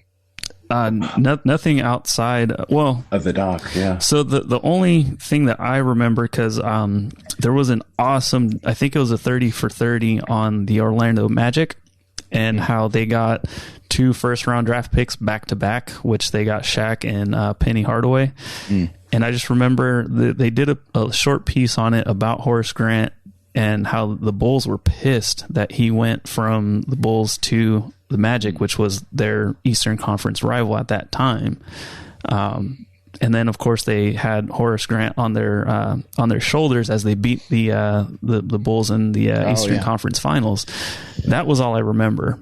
But I don't know. So there's a bunch of stories, I guess, are going to come out. I saw Shannon Sharp talking about it on that show with Skip, Shannon and Skip. You can search for it on your TV if you just you type in The Last Dance, type that in, and you'll see a bunch of different stuff will come up on that, and that will pop up. There's a lot of stuff, people talking about Horace Grant, and people talking about whether like Jordan broke some codes and of like, NBA players and stuff. Most of it's kind of stupid, but this thing I think was pretty big, and they said that there's going to be more stuff coming out. Shannon Sharp didn't want to repeat all of what Horace Grant had to say, but basically Horace Grant, or everyone's on I think they're on a plane, they're traveling home from somewhere, and they're about to like serve dinner, and Michael tells the flight attendant, he says, "Don't serve Horace, he played like shit."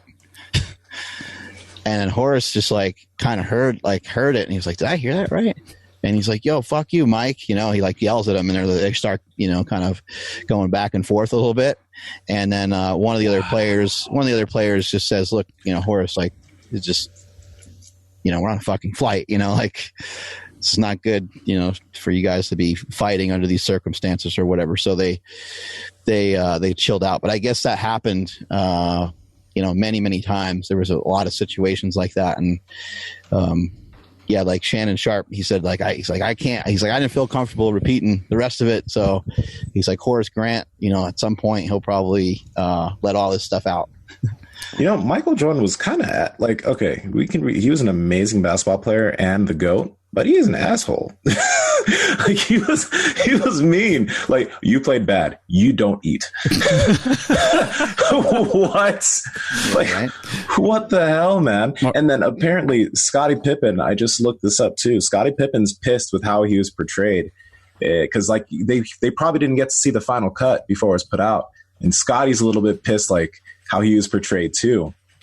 So I think you can watch all of like Horace Grant's interview and stuff. I think they're like trickling out some of these things. There's like a lot more stuff that was said. Jordan's been accused of this for a long time. Like, I remember when I was a kid, and like Jordan was he was on top. I remember the media would speculate.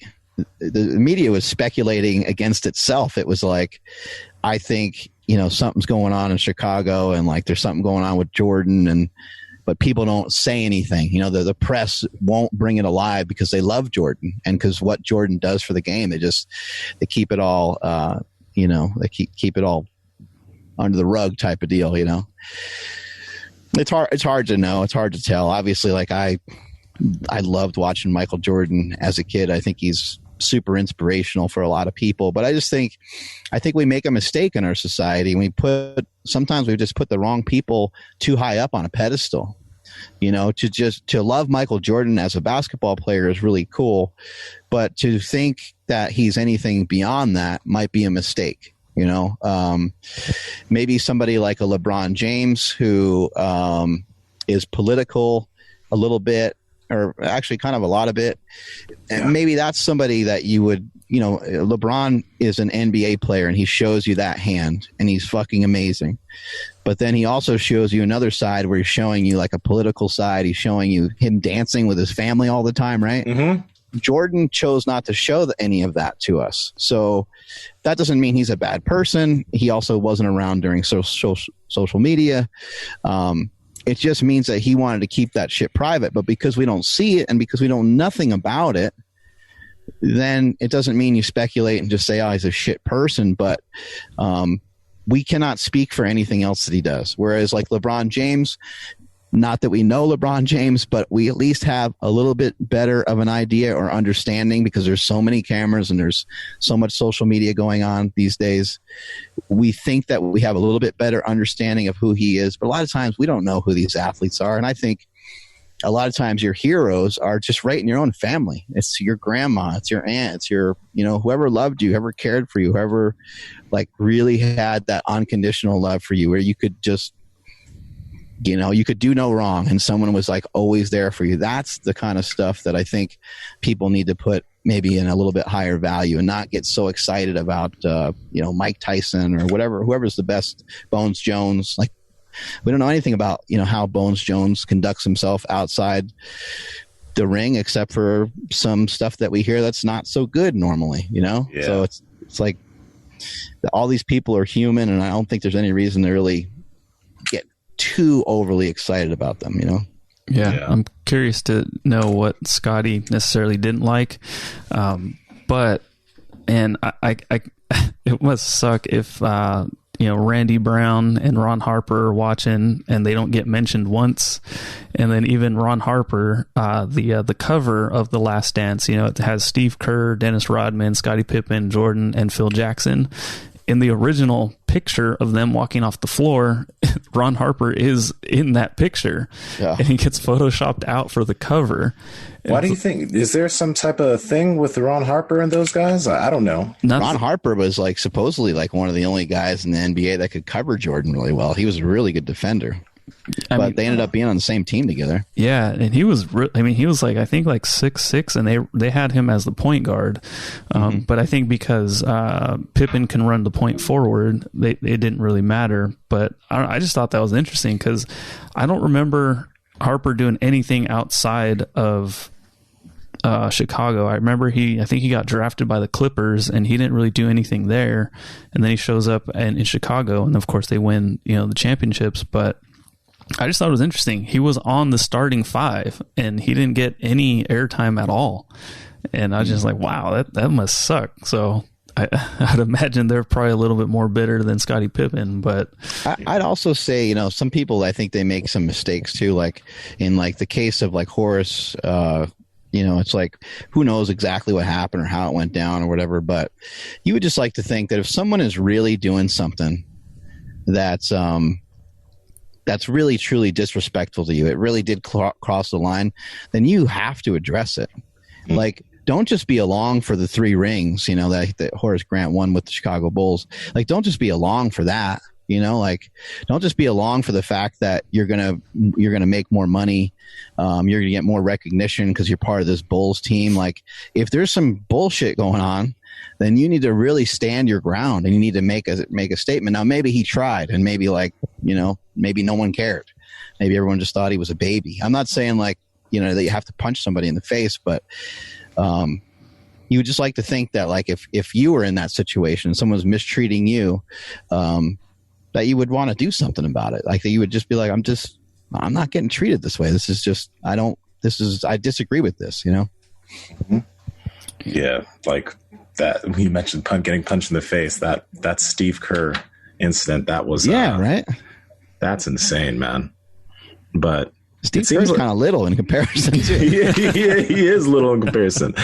But yeah, that did seem to be like, it seemed like Jordan was kind of, you know, he would try to motivate his teammates or whatever. But if he could walk all over you, it seems like he couldn't really, he didn't respect you much.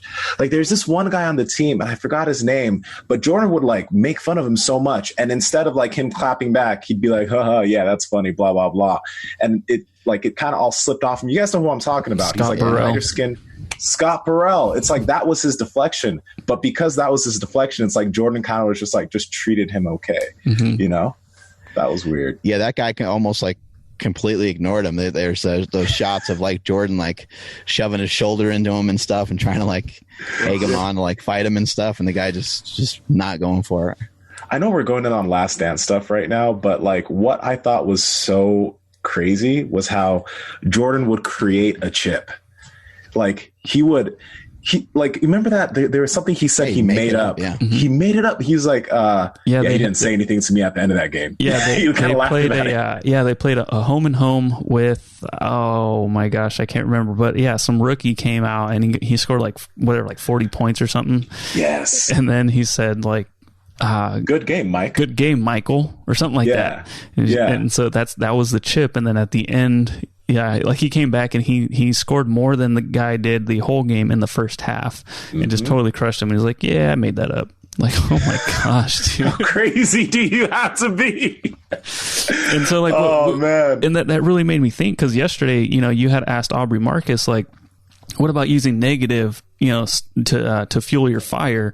And it's like, well, you know, it's better to go the positive route, which I agree. But Jordan was like, he just made, like, somebody say something negative to me, please, so I can prove you wrong.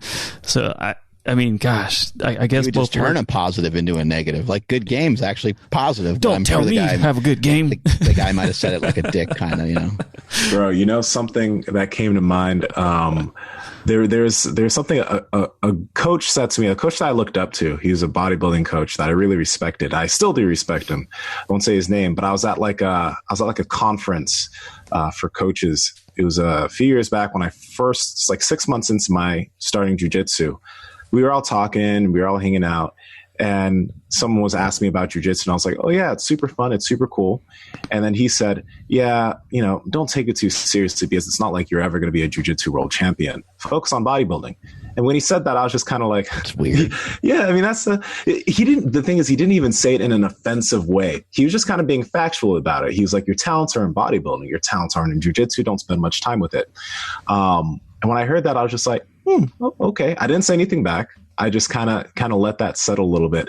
And I would think about that a lot for the next few years. It didn't make me angry. It just kind of made me salty. And in the back of my mind, I'm like, just wait. You know, it's not something that's driving me anymore. It's just something that I still remember. And I like, it doesn't make me mad. It's just kind of like when it happens, I'm going to be like, gotcha, bitch. You're not actually a bitch, but gotcha. I think Tom Brady has a really cool quote about that when he talked about Michigan. When he was at Michigan, they kept starting another quarterback over him. The other guy was like better looking than him. The other guy like looked more like a quarterback. The other guy just you know, remember Tom Brady like was kind of like scrawny and skinny fat. This guy just he looked the part, you know. And so every time that this guy was healthy, he would start over Tom Brady, but Tom Brady would win all the time. Like the Michigan would win, and then they would pull him back out, you know, and Michigan would win, then they'd pull him back, you know, and they kept going back and forth between this guy that kept getting hurt. And I think the guy also was losing games too. And so Brady just wasn't really getting a fair shake. And that's why he ended up going in like the 7th round. And, you know, after he won a couple Super Bowls, they were like, you ever think of like going back to the University of Michigan and being like, yo, like, hey, I told you so. And he's like, the best thing is I don't have to. Yeah. You know, so I think that kind of attitude is kind of cool. Cause, and I think that's probably what will happen with you. It's like, you're not going to like call that guy up. You know what I mean? You're not going to like send him the Instagram link of you holding up the, you know, but at the same time, it's just, it's like a form of redemption for you, you know, something that you can kind of pursue. And that just brings me right back to Michael Jordan, because when he in his Hall of Fame acceptance speech, he was like, "Yep, high school. Yep, you. This is the guy that started over me. How did that work out?" It's like, oh my God. Like, oh my gosh, dude, let it go. But that's Jordan. Man, I can respect it. That can fuel certain people in that way. But kind of like what Aubrey was talking about, I don't think it's a healthy type of fuel. Like, you look at Michael now, he's super successful, like ridiculously successful. But I mean, through watching the documentary, you can tell there's some stuff there that's just still getting his gears going, you know? So yeah, when he's talking about Isaiah Thomas, like, he still doesn't like him. He still hates Isaiah Thomas. Oh my gosh. That handshake still pisses him off that he didn't get a handshake after that game. Like, yeah. Yeah, there seems to be a bunch of stuff like that where he's still, and I think he just doesn't want anybody else to ever be in consideration of being, the best, when there's still plenty of reasons to think of other people as the best as well. I think, LeBron is still he's still playing, so it's like, you got to kind of like wait on that, but, there's a lot of players that played before Michael Jordan too that were great. So it's, you can't just think that you're going to say you're the greatest and then everyone's going to completely 100% agree with it. Although I think in his situation, I think almost everyone does. Yeah. But I do think that people that were around, like when Wilt Chamberlain was around, like, it just kind of depends on what you're talking about, like being the best, like Wilt Chamberlain, like no one will ever dominate a sport. No one will ever dominate a sport like Babe Ruth, and no one will ever dominate a sport the way Wilt Chamberlain did. Mm-hmm. It's like, at this point, I believe it's impossible unless like a new sport comes up where not as many people are doing it. Then maybe like one person rises up quicker than everybody else or something. But like Babe Ruth hit more home runs than than all of Major League Baseball. Like added up, if you added up each team's home runs, he hit more home runs than every single team's home run total added together. And people like a Wayne Gretzky or like what Wilt Chamberlain did. I mean, he was just completely unstoppable. Like no one had that height. No one could move like that. Kareem Abdul-Jabbar was crazy dominant, but I do know that Jordan gets kind of the, people just kind of, automatically say he's the best. But what happens if LeBron finishes out strong, and what if he wins four more championships? What if he gets 7? Yeah. And didn't Wilt Chamberlain, I could be way off on this, but didn't he like score over 100 points in one game? Yeah, he scored 100 points, yeah. So, yeah, in comparison, oh my gosh, like we stop everything when like Kobe scored like 50 or 60 points, like that was amazing. I think Kobe had a game where he might have scored 80. Jesus, 81. Is that what it was? Yeah. Oh my gosh, that is incredible. I think Jordan went into like the 70s, I believe, at one point. Yeah, so for Wilt to Stilt to hit, go over 100 points, that wasn't even that long ago. That's insane. Who can even count to 100? That's why we got iPhones. Robert said is the most, what he talked about, like it being the best tool for entrepreneurs, and it's just an iPhone. It can count. True. This episode to so many youngins. It can't. I know. There's no excuse to be a bum. There is. Yeah. You're already a cybernetic organism. You got we're already kind of like half computers. We got the phone right at our fingertips all the time, Would you get the Neuralink when it's out? Would you do it? What is that? It's the Elon Musk thing. Okay, so it's like a chip like thing that they put in your brain, and it'll allow you to like interface with stuff. And it's Elon Musk is making it. Initially, I think right now it's going to be more for individuals to help like get movement back. Like he says that people that are paralyzed, it'll help them be able to actually walk around and stuff. But there are going to be iterations of it that are going to like integrate more with technology and allow you to just like interface with tech seamlessly. Would you guys get the Neuralink? I think I would if if I knew a lot more about it. If it just depends on I guess like what you would be getting it for. Yeah. I don't know about stuff like moving faster.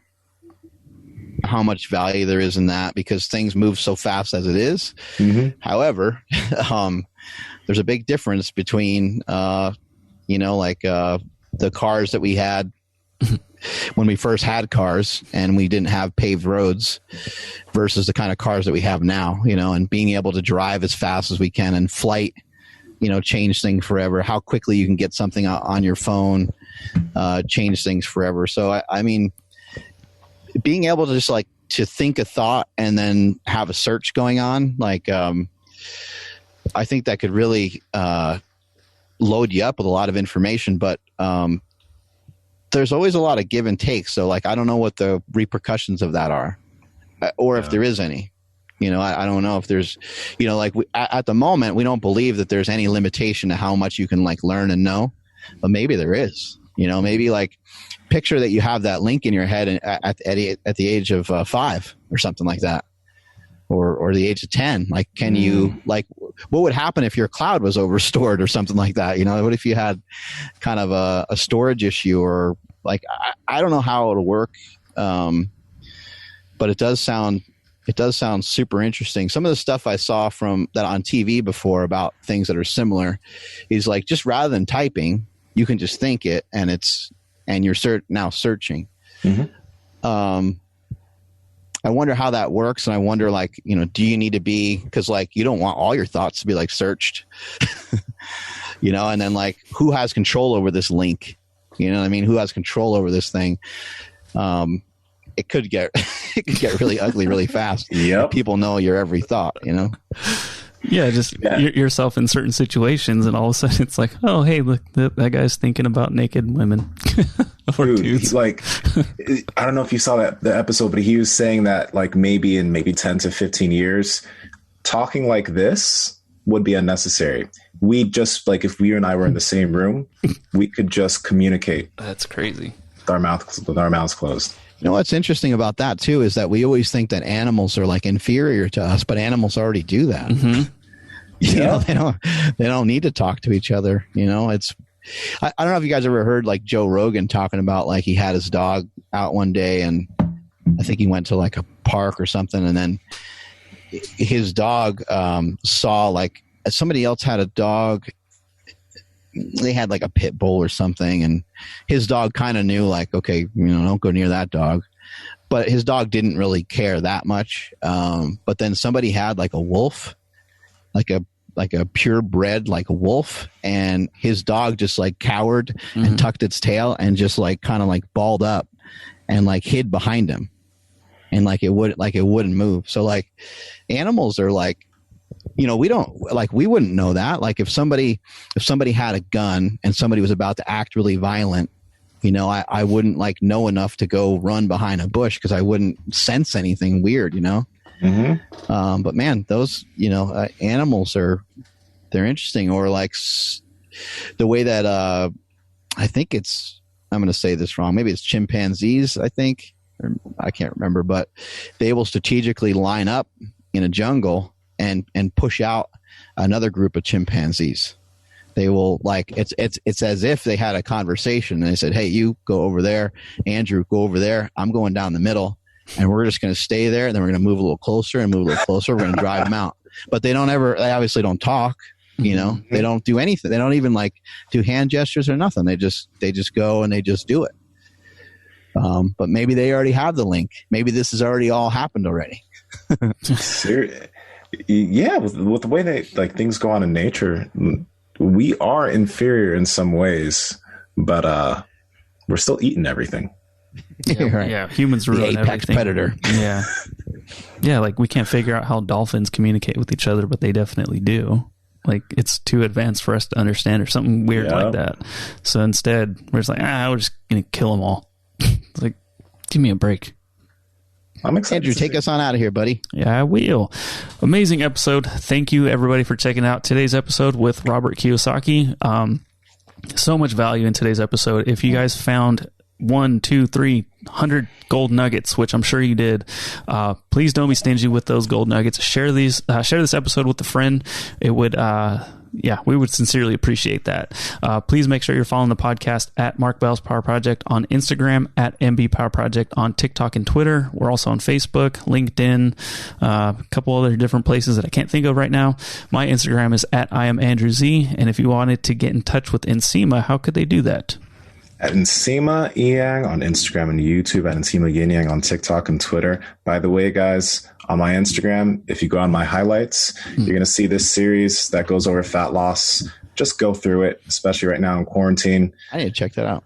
It's there's people that have been messaging me that are saying that they just took up the habits that were talked about there, and they've been starting to lose weight and get through their plateaus. And this is all free shit. So please just go look at it. Free shit. Free shit. I'm at Mark Smelly Bell, and I want to encourage you guys, try something new. Don't be scared to mess with something new. I've been running. I've actually kind of shifted my running a little bit more geared towards sprinting, and I've been sprinting these hills over here. I'm sure I look awkward as hell doing it. I'm having a good time doing it. I'm running the stairs. My conditioning still probably sucks, but it's gotten a lot better. And the encouraging thing about trying something new is that you're so god awful at it that you can see improvements very rapidly, and that makes you feel better and keeps you kind of interested in it. And when I did some sprints yesterday, that was probably about it's probably only like this, maybe like fifth or sixth time that I've actually run these sprints specifically the way that I did, but I'm feeling better every single time I do it, every single time out. So it's encouraging. I want to give a shout out to Corwin56. This is a guy I read you guys some stuff from him a while back. He had a heart attack. He was really scared. And I hit him up on IG, and I gave him a little bit of information and said, you got to listen to your doctor. I don't, I'm not a physician, but, here's some recommendations. I told him, to walk, and gave him some just general suggestions. And he's just been kicking ass, man. He sends me updates. I gave him my phone number. I said, hey, we're friends now. Hit me up anytime you want. So he's been texting me, and he's been sending messages. He's 5 weeks in. He has kind of started out by doing just a few thousand steps a day, and now he's up to about 10,000 steps a day. He lost 32 pounds. He lost 32 pounds in 5 weeks. He lost 32 pounds in 5 weeks. So Corwin56, I know you're a fan of the podcast, so thank you so much for listening. And that's awesome, man. Good job. Keep it rolling.